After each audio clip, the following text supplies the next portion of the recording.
हरे कृष्ण दोस्तों, मैं हूं अनुज शर्मा। एक बार एक लड़की की शादी हुई। माता पिता ने भाई के रूप में साथ में लड्डू गोपाल दी। भगवान कृष्ण की अनन्य भक्त थी लड़की, बेहद प्यार करती थी। बड़ा संस्कारिक परिवार था, ठाकुर जी के अनन्य भक्त थे। भाई स्वरूप में लड्डू गोपाल को अपने साथ ले आई। यहां जब ससुराल में आई तो पहली बार लड्डू गोपाल आए थे। परिवार ने बहू का सम्मान किया, लड्डू गोपाल का स्वागत किया। अब लड्डू गोपाल घर में आ गए तो उनका भोग वैसे ही लगता था जैसे वो अपने घर लगाती थी। उनको वैसे ही सुलाना, वैसे ही पोशाक धारण करवाना, वैसे ही नहलाना, वैसे ही दुग्ध पान करवाना, वैसे ही प्रेम करना, बहुत सारी बातें करना। सासू मां भी ये देखती थी कि बहू किस तरह से लड्डू गोपाल की सेवा करती है, कितना प्रेम करती है भगवान से। लेकिन उनके घर कभी लड्डू गोपाल रहे नहीं थे, तो उनको पता नहीं था कि सेवा कैसे की जाती है। पर अपनी बहू को देखती थी और बड़ा अच्छा लगता था कि बड़ी संस्कारिक बहू आई है। नई नई शादी हुई थी, तो इस लड़की ने अपने लड्डू गोपाल को कहा कि माधव सुनो, अब मेरी शादी हो गई है, ये मेरी ससुराल है, यहां के नियम अलग है। यहां सब लोग रात्रि में 9 बजे सो जाते हैं, तो अब अपना नटखटपन छोड़ देना। यहां हम देरी से नहीं सोएंगे, मर्जी से नहीं सोएंगे, रात्रि को 9 बजे सो जाएंगे। तो मेरी ससुराल है, ध्यान रखना इस बात का। और लड्डू गोपाल से बातें करती थी, प्रेम करती थी। सासू मां भी देखती थी। जब नई नई शादी होती है तो कई रिश्तेदार खाने पर बुलाते हैं, अपने घर पर बुलाते हैं। तो एक दिन एक रिश्तेदार ने लड़की और उसके पति को भोजन पर बुलाया। तो इस लड़की ने अपनी सासू मां से कहा कि मां, आप लड्डू गोपाल को भोग लगा देना, पर सुलाऊंगी मैं आकर के, आप सुलाना मत। मैं जब आऊंगी, जब लड्डू गोपाल को सुलाऊंगी, क्योंकि उसकी आदत थी बातें करने की। भगवान से बातें करके लोरी गा के उन्हें सुलाती थी। तो बोली कि मैं आ जाऊंगी समय से, आप सुलाना मत, भोग लगा देना। तो सासू मां ने कहा कि ठीक है, मैं भोग लगा दूं। अब दोनों पति पत्नी अपने एक रिश्तेदार के यहां भोजन पर चले गए। वहां भोजन पर गए और लड़की के दिमाग में सिर्फ ये चल रहा है कि मेरे लड्डू ने भोग ग्रहण किया होगा कि नहीं। मैं मेरे लड्डू के पास नहीं हूं, मेरे भाई के पास नहीं हूं, मैं यहां भोजन कर रही हूं, वो क्या सोच रहा होगा। उसके दिमाग में सिर्फ लड्डू गोपाल चल रहे हैं। वो मन से वहां नहीं है, सिर्फ तन से वहां है। इधर देखती है कि समय बीतता जा रहा है। अब रिश्तेदारों ने बुलाया है तो समय तो लगेगा ही। समय बीतता जा रहा है, बातचीत हो रही है, और बातचीत होते होते, हंसी मजाक होते होते 9 बज गए। बड़ी चिंता हो रही है कि लड्डू गोपाल को सुलाने का समय हो गया है और अभी तक हम यहां से निकले नहीं है। अपने पति को बोल भी नहीं सकती है, नई नई शादी हुई। करीबन करीबन 10 बज जाते हैं और 10 बजे वो वहां से निकलते हैं। जब घर पहुंचते हैं तो 11:30 बज जाते हैं। घर में घुसते ही भाग करके अपने लड्डू गोपाल के पास जाती है, अपने भाई के पास जाती है और देखती है कि लड्डू गोपाल सो रहे हैं। बड़ा सुकून मिलता है लड़की को, बड़ा अच्छा महसूस होता है कि चलो मेरे लड्डू सो गए हैं। सासू मां ने उन्हें सुला दिया है, भोग लगवा दिया होगा, उसके बाद सुला दिया होगा, ये तो बहुत अच्छा हो गया। बड़ी खुश होती है और उसका मन शांत हो जाता है। जब सुबह होती है तो अपनी सासू मां के पास जाती है चाय लेकर के। सासू मां को बोलती है कि मां, बहुत बहुत धन्यवाद आपका। मैं समझ सकती हूं कि यह सब कुछ आपके लिए बिल्कुल नया था। तो सासू मां कहती है कि क्या हुआ।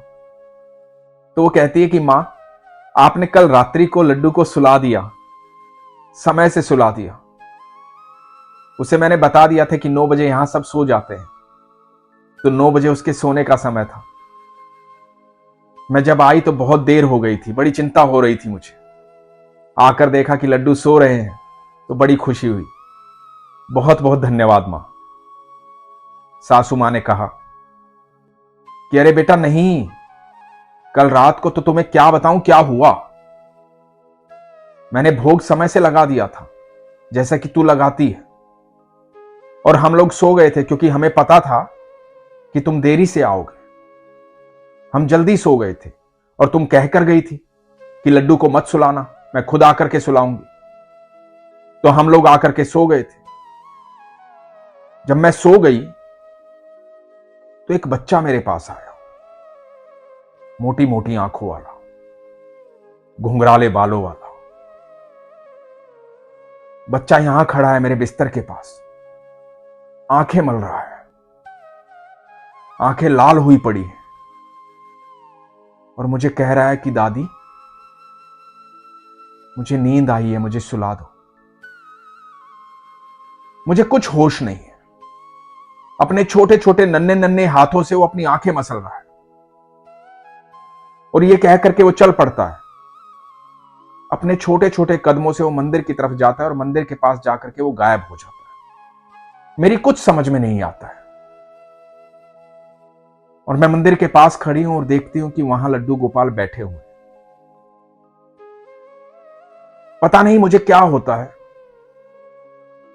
जिस तरह से तू सुलाती है लड्डू गोपाल को, उसी तरह से मैं लड्डू गोपाल की पोशाक बदलती हूं, लोरी सुनाती हूं और लड्डू गोपाल को सुला देती हूं और आकर के बिस्तर में सो जाती हूं। अभी जब सुबह मैं उठी तो मुझे लगा कि यह सपना था, मैंने ऐसा सपना देखा। लेकिन तू कह रही कि मैंने सच में लड्डू गोपाल को रात्रि में सुलाया था। सासू मां रोने लग जाती है। इधर बहू भी भाव विभोर हो जाती है। सासू मां बहू को गले लगाती है, कहती है कि मेरी जिंदगी के आखिरी पड़ाव में तेरी वजह से मुझे भगवान के साक्षात दर्शन हो गए। मैं देखती हूं किस तरह से स्नेह करती है तू लड्डू गोपाल को, किस तरह से प्रेम करती है तू लड्डू गोपाल को। मैंने लोगों से किस्से कहानियां सुनी थी कि लोग भोग लगाते हैं, लोग प्रेम करते हैं। अब मुझे पता लग गया कि ये किस्से कहानियां नहीं है। लड्डू गोपाल जहां होते हैं साक्षात होते हैं, हमारे घर में साक्षात है। मैंने रात्रि में देखा है उन्हें।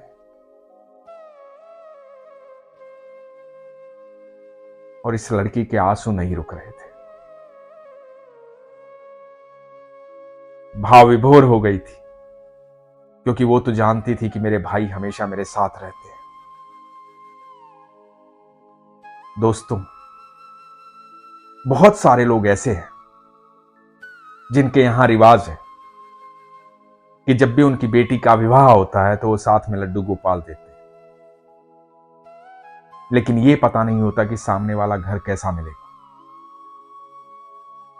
ऐसे किस्से मैंने बहुत पढ़े हैं, सुने हैं। मुझे काफी लोग भेजते भी कि अपने घर से वो लड्डू गोपाल लाई थी और लड्डू गोपाल को यहां ला करके डब्बे में बंद करके रखना पड़ गया। यहां उनकी सेवा नहीं होती है, क्योंकि लड़की का घर बदल जाता है, उसको दूसरे परिवार के हिसाब से रहना पड़ता है। यही परंपरा भी है। लेकिन आप याद रखिएगा, यदि आपकी बहू लड्डू गोपाल लेकर आई है तो लड्डू गोपाल नहीं लाई, साक्षात ठाकुर जी को लाई है। वो आपका सौभाग्य लेकर आई है। बहू तो वैसे भी लक्ष्मी का रूप होती है। जब भी घर में बहू आती है तो साक्षात लक्ष्मी आती है। अब ये तो हम सब पर निर्भर करता है कि हम लक्ष्मी का स्वागत कैसे करते हैं। ये तो हम सब पर निर्भर करता है कि हम लक्ष्मी को सम्मान कितना देते हैं। एक बार सम्मान देकर देखिए, स्वागत करके देखिए। जो भी लड़की अपने घर लड्डू गोपाल लेकर आती है तो याद रखिएगा, लक्ष्मी जी साक्षात विष्णु के साथ आती है, महाविष्णु के साथ आती है। कृष्ण जहां भी होते हैं साक्षात होते हैं, जिसके साथ भी होते हैं साक्षात होते हैं, और जिसके साथ जो रिश्ता होता है उस रिश्ते को निभाते हैं। और भगवान श्री कृष्ण ही हैं जो आपको यह अधिकार देते हैं कि आप उन्हें अपना भाई कहते हैं, अपना बेटा कहते हैं, अपना दोस्त कहते हैं, अपना पिता कहते हैं। वो आपको हर अधिकार देते हैं। तो जिस रूप में चाहेगा मैं तेरे साथ रहूंगा, क्योंकि वो हमें बेहद प्रेम करते हैं। तो इसके लिए आज के बाद कभी ये मत सोचिएगा कि आपके घर जो लड्डू गोपाल हैं सिर्फ लड्डू गोपाल हैं, सिर्फ वो मूर्ति है। नहीं, वो साक्षात हैं, आपके साथ है। बस आपका विश्वास प्रगाढ़ होना चाहिए। अपने विश्वास को कभी कमजोर मत होने दीजिए। उन्हें मूर्ति मत समझिए। जब भोग लगाते हैं तो बड़े भाव से लगाइए। और यकीन मानना, जब आप ये कह देते हैं ना कि हम रात्रि में 9 बजे सो जाएंगे, वो इतने ही प्यारे हैं, इतना स्नेह रखते हैं कि वो आपकी दशा को आपसे पहले समझते हैं। आप जो भोग पवाते हैं वो भोग लगा लेते हैं। आप जैसे सुलाते हैं वैसे सो जाते हैं। आप जैसे उठाते हैं वैसे उठ जाते हैं। किसी प्रकार की कोई भी शिकायत नहीं करते। जैसी स्थिति में आप होते हैं वैसी स्थिति में लड्डू गोपाल रहना चाहते हैं, क्योंकि वो आपसे बेहद प्रेम करते हैं। उनकी कोई शिकायत नहीं होती। पर ये यकीन भी तो करो कि वो साक्षात होते हैं। और जब यकीन कर लोगे तो पल प्रतिपल चमत्कार होगा। ये अनुभव तो तभी आप प्राप्त कर सकते हैं जब अनुभव करेंगे, जब विश्वास करेंगे। तो इसलिए हमेशा कहता हूं, अपने विश्वास को मजबूत रखो, अपना ख्याल रखो। हरे कृष्ण।